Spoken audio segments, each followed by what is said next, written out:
সন্ধানে বাংলাদেশের ৫০টি ফেসবুক অ্যাকাউন্ট এবং ৯৮টি ফেসবুক পেজ বন্ধ করেছে মেটা। তাদের ভাষায় সহিংস মতবাদ ছড়ানো হয় এসব পেজ ও অ্যাকাউন্ট থেকে। কিন্তু আসলেই কি তাই? ফেসবুক বলছে সহিংসতা ও উগ্রবাদী বক্তব্য না ছড়ানোর নীতি তাদের, কিন্তু সাম্প্রতিক অতীতে দেখা গিয়েছে বাংলাদেশ একাধিক সাম্প্রদায়িক হামলার জন্ম হয় ফেসবুক প্ল্যাটফর্ম থেকেই। সেসব ক্ষেত্রে ফেসবুক কর্তৃপক্ষ কোনো ব্যবস্থাই নেয়নি। তবে প্যালেস্টাইনে চলমান গণহত্যা ইস্যুতে দ্বিচারিতায় ফেসবুক কর্তৃপক্ষ। এক্ষেত্রে তাদের প্যালেস্টাইন বিরোধী এবং ইসরায়েলের পক্ষে অবস্থান নিতে দেখা যায়। সম্প্রতি বাংলাদেশের রাজনৈতিক প্রেক্ষাপট ও অতীত সম্পর্কে কোনো রকম পূর্ব তথ্য ও যাচাই বাছাই ছাড়াই ফেসবুক একটি প্রতিবেদন প্রকাশ করে। সেখানে একতরফাভাবে বলা হয় বিএনপির দুর্নীতি, নির্বাচনের আগে জ্বালাও পোড়াও এবং বিএনপি নেতাদের নিয়ে সমালোচনার কারণে ফেসবুক কর্তৃপক্ষ মেটা একাধিক অ্যাকাউন্ট ও পেজ বন্ধ করে দিয়েছে। যদিও একাধিক জ্বালাও পোড়াও কার্যক্রমের প্রত্যক্ষভাবে দলটি ও এর অঙ্গ সংগঠনের নেতাকর্মীদের সংশ্লিষ্ট থাকার প্রমাণ মিলেছে। তারেক রহমান ও কোকোর অর্থ পাচার নিয়ে মার্কিন গোয়েন্দা সংস্থা এফবিআই এর সাক্ষ্য ও সিঙ্গাপুর পুলিশের তথ্য থাকা সাপেক্ষে দেশের আদালতে এ দুজন দুর্নীতির দায়ে দোষী প্রমাণিত হলেও বিষয়টিকে ফেসবুক বিএনপির বিরুদ্ধে দুর্নীতি অভিযোগ হিসেবে বর্ণনা করেছে। এসব দুর্নীতির প্রতিবেদন দেশের সব গণমাধ্যমে ২০০১ থেকে ৮ সালের মধ্যে একাধিকবার প্রচারিত হয়েছে। তারপরও এই বিষয়গুলো আমলে নেওয়া হয়নি মেটার নিজস্ব তদন্ত প্রতিবেদনে। এতে একটি বিষয় স্পষ্ট হয়, মেটার নিজস্ব তদন্ত যারা করেছে তারা পক্ষপাতমূলক আচরণ করেছেন বিএনপির পক্ষ হয়ে। এসব বিষয় আমলে নিয়ে মেটা ও তার তদন্তকারীদের বর্ণিত ব্যাখ্যাকে স্পষ্টভাবে রাজনৈতিক উদ্দেশ্য প্রণোদিত বলে মনে করছেন সংশ্লিষ্টরা। তথ্য প্রতিমন্ত্রী বলছেন, এমন আচরণের ব্যাখ্যা চেয়ে ফেসবুক কর্তৃপক্ষকে চিঠি দেওয়া হবে। সদুত্তর বা ব্যবস্থা না নিলে প্রয়োজনে বাংলাদেশে ফেসবুক ব্যবহার বন্ধ করে দেওয়া হবে। মেটা যদি এসব জামাত শিবির রাজাকারের উপরে ভর করে এগুলো করে, আমরা দরকার অফ করে দেবো। পৃথিবীর বহু দেশে হোয়াটসঅ্যাপে ফোনে কথা বলা যায় না, মিডল ইস্টের অনেক দেশ থেকে। পৃথিবীর বহু দেশে এই মেটা ফেসবুক নাই, অসুবিধা কি? এদেশে আইন অনুযায়ী অপারেট করবে, নাহলে এদেশে আমরা এদেরকে ঢুকতে দেবো না।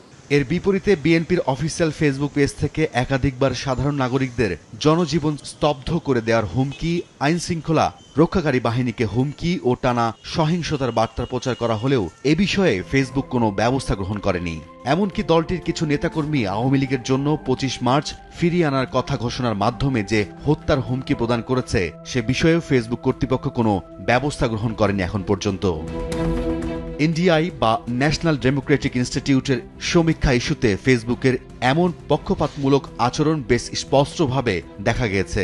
সংস্থাটির প্রতিবেদন অনুযায়ী সামাজিক যোগাযোগ মাধ্যমে বাংলাদেশের প্রধানমন্ত্রী সর্বাধিক পরিমাণে অপপ্রচারের শিকার হন, কিন্তু গত কয়েক বছরে ফেসবুক প্রতিবেদনে এ বিষয়ে কোনো বার্তা পাওয়া যায়নি। যুদ্ধ অপরাধীদের পক্ষে অবস্থান নিয়ে হুমকি দেওয়া সহ সাম্প্রদায়িক সহিংসতার উস্কানি ছড়িয়ে দেওয়ার একাধিক কার্যক্রমের শুরু ফেসবুক থেকেই। বাংলাদেশের সংখ্যালঘু সংগঠন ও আইনশৃঙ্খলা রক্ষাকারী বাহিনীর প্রতিবেদনও বলছে একই কথা। এ বিষয়ে নীরব ফেসবুক কর্তৃপক্ষ। বাংলাদেশে পাকিস্তানের শোষক গোষ্ঠীর চালানো গণহত্যা ও বুদ্ধিজীবী হত্যা নিয়ে ছবি প্রকাশ হলে ফেসবুক কর্তৃপক্ষ তা বন্ধ করে দেয়। যেমন বর্তমানে ফিলিস্তিনে ইসরায়েলের গণহত্যার বিরুদ্ধে প্রতিবাদ জানিয়ে লেখা ভিডিও বা ছবি প্রকাশ করলে ডিলিট বা অ্যাকাউন্ট বন্ধ করে দেওয়া হয়, যার কোনো ব্যাখ্যা তারা দেয় না। এটাকে ফেসবুকের স্বেচ্ছাচারী আচরণ হিসেবে দেখছেন অনেকেই। ২০১৩ সাল থেকেই আওয়ামী লীগের বিরুদ্ধে বিএনপি, জামাত ও তাদের অঙ্গ সংগঠনগুলোর গুজব, মিথ্যা তথ্য প্রচার ও বিভ্রান্তিকর বার্তা প্রচার করে আসছে। সেসব আমলে না নিয়ে প্রথমবারের মতো বাংলাদেশকে কেন্দ্র করে এভাবে প্রতিবেদন দিল মেটা।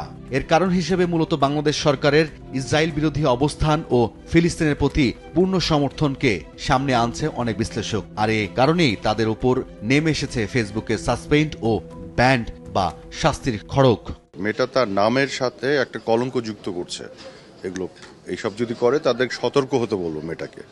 দে হ্যাভ টু বি কেয়ারফুল যে যাকে তাকে দিয়ে সব রিপোর্ট যাতে না করে, তাহলে তার ক্রেডিবিলিটি থাকবে না। ওরা যদি ইনভেস্টিগেশনটা না করে, প্রতিবেদনগুলি যে বায়াসড হচ্ছে এগুলো যদি মেজার্স না নেয়, আমরা কাউন্টার মেজার নিব।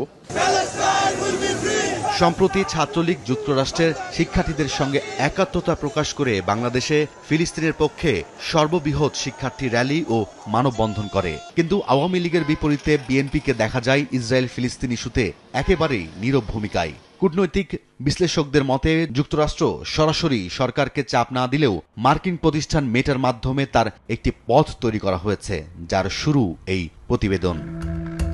ফেসবুকের এ ধরনের পক্ষপাতমূলক কার্যক্রম বা প্রভাব বলয় থেকে নিজ দেশের নাগরিকদের রক্ষা করতে ইউরোপীয় ইউনিয়নভুক্ত দেশগুলো এই জায়ান্ট প্রতিষ্ঠানের কার্যক্রমের উপর বেশ কিছু নিষেধাজ্ঞা আরোপ করে। সেই সঙ্গে ইউই এর নিজস্ব আইন মেনে ফেসবুক চলতে বাধ্য বলে জানানো হয়, না হলে মেটার সকল কার্যক্রম বন্ধ করে দেওয়ার কথা বলা হয়।